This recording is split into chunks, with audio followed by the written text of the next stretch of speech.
اس سے پہلے آیت کریمہ کے اندر یہ بات بیان کی گئی کہ مالک یوم الدین، اللہ تبارک و تعالیٰ بدلے کے دن کا مالک ہے۔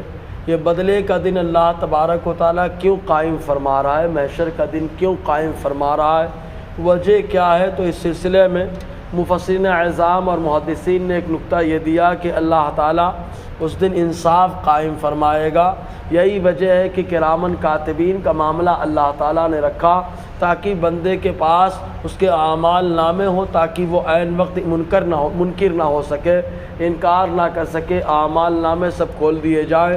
یہی وجہ ہے کہ ایک اللہ تعالیٰ یاسین شریف میں فرماتا ہے کہ آدمی کے منہ پر جو ہے تالا لگا دیا جائے گا۔ اس دن انسان کے ہاتھ اور پاؤں بولیں گے اور گواہی دیں گے اس نے جو کچھ کیا ہے۔ کیوں؟ یہ اس لیے کہ تاکہ اللہ تبارک و تعالیٰ انصاف قائم کر سکے۔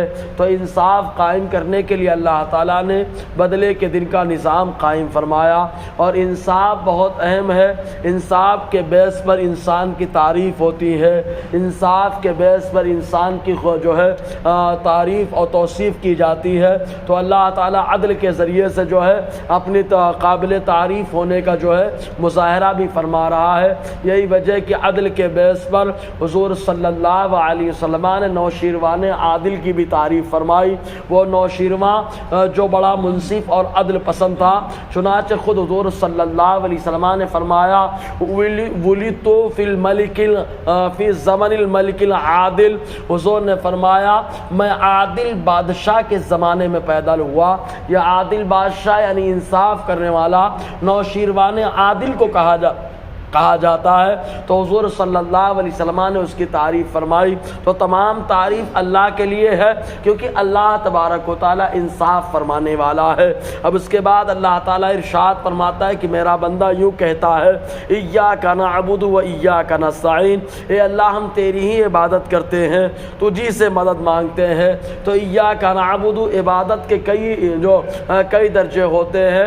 ایک درجہ یہ ہے کہ بندہ اللہ تعالیٰ کی بارگاہ سے ثواب پانے کے لیے عبادت کرتا ہے اور اس کے عذاب سے ڈر کر کے عبادت کرتا ہے، جیسے جنت کے طلب میں عبادت کرنا اور جہنم سے بچنے کے لیے عبادت کرنا۔ ایک درجہ یہ ہے، اور دوسرا درجہ یہ ہے کہ بندہ اس لیے عبادت کر رہا ہے کہ وہ بندہ ہے، اور جس کی عبادت کر رہا ہے وہ خلاق کائنات اللہ تبارک و تعالیٰ ہے۔ اور تیسری وجہ یہ ہے کہ بندہ خالی اس لیے عبادت کر رہا ہے کہ اپنے آپ کو عابدوں کی جماعت میں شامل کر لے، عبادت گزار بندوں میں اس کا شمار ہو جائے، اس لیے بندہ عبادت کر رہا ہے۔ تو بہرکیف یہاں پہ جو بھی ہو، اللہ تعالیٰ فرماتا ہے ایاک نعبد، میرا بندہ کہتا ہے اللہ ہم تیری عبادت کرتے ہیں۔ اب اللہ تبارک و تعالیٰ کی بندہ عبادت کرتا ہے تو اکیلے نہ عبادت کر رہا ہے، میں تیری عبادت کرتا ہوں، یہ آنا چاہیے تھا، لیکن یہاں کہا گیا اے اللہ ہم تیری عبادت کرتے ہیں۔ اس کی تین وجہ امام فخر الدین رازی علیہ رحمۃ الرضوان نے تفسیر کبیر پہلے حصے میں بیان فرمائی کہ اس کی پہلی وجہ یہ ہے کہ بندہ جب کہتا ہے اے اللہ ہم تیری عبادت کرتے ہیں، اگرچہ وہ اکیلا ہوتا ہے لیکن اس کے ساتھ اس کے اعضاء ہوتے ہیں، ہاتھ پاؤں انگلیاں، اور اس کے ساتھ کان آنکھ وغیرہ تمام اعضاء اس کے ہوتے ہیں۔ تو گویا کہ وہ یہ کہتا ہے اے اللہ خالی میرا نفس ہی تیری عبادت نہیں کرتا بلکہ ہم عبادت کرتے ہیں، نفس کے ساتھ ہمارے اعضاء، ہمارے بدن کے پارٹس تیری عبادت کرتے ہیں۔ اور یا یہ مطلب ہے کہ بندہ تنہائی میں عبادت کرتا ہے تو وہاں پر دکھاوا تو نہیں ہوتا، کیونکہ تنہائی میں پڑھ رہا ہے، تنہائی میں عبادت کر رہا ہے، لیکن جب جماعت میں رہتا ہے، لوگوں کے سامنے عبادت کرتا ہے تو دکھاوے کا اندیشہ ہو کہ کسی کے لیے کر رہا ہو، تب ایسے وقت میں بندہ کرتا ہے مولا دکھاوے کی نیت نہیں ہماری، ایاک نعبد، ہم سب جماعت میں مل کر تیری عبادت کرتے، خالص تیرے لیے عبادت کر رہے ہیں۔ ایسا نہیں ہے کہ ہم ایک دوسرے کو دکھانے کے لیے عبادت کرتے ہیں۔ تو جماعت میں تمام لوگوں کو شامل کیا گیا۔ اور تیسری وجہ یہ بیان کی گئی کہ انسان کے ساتھ فرشتے بھی رہتے ہیں، حفاظت کرنے والے فرشتے، کرامن کاتبین فرشتے، اس کے علاوہ جو ہے قرین جس کو ملہم کہا جاتا ہے، یہ فرشتے بھی ساتھ میں رہتے ہیں۔ تو بندہ جب عبادت کرتا ہے تو وہ بھی عبادت کرتے ہیں۔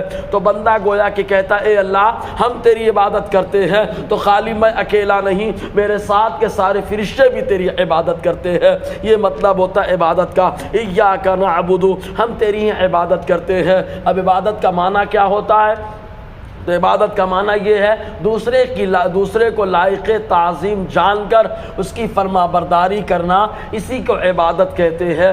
تو ہم اللہ تعالیٰ کو لائق تعظیم جانتے ہیں اور اسی کے لیے عبادت کرتے ہیں، اسی لیے ہمارا جو بھی کام اللہ تبارک و تعالیٰ کے لیے ہوتا ہے اور اللہ تعالیٰ کو لائق تعظیم جان کر ہوتا ہے تو بلا شبہ وہ عبادت ہے۔ اب جیسے آدمی ناپاک ہے، غسل کرنے گیا تاکہ پاک ہو جائے تو کہا اللہ کے لیے کر رہا ہے، اللہ کو لائق تعظیم جان کر رہا ہے تو غسل کرنا بھی عبادت ہے، وضو کرنا بھی عبادت ہے۔ آدمی کا کھانا اس لیے کہ اللہ تعالیٰ نے کھانے کا حکم دیا یہ حلال ہے تو اللہ تعالیٰ کے حکم کو لائق تعظیم جان کر بندہ اس کی بجاوری کر رہا ہے تو کھانا کھانا بھی عبادت ہے۔ اس طریقے سے جو بھی کام اللہ تبارک و تعالیٰ کے لیے کیا جائے لائق تعظیم جان کر اس کو تو بلا شبہ وہ کام عبادت کہلاتا ہے۔ انشاءاللہ اور آگے گفتگو رہے گی۔ اللہ تعالیٰ ہم سب کو فیضان قرآن برکات قرآن سے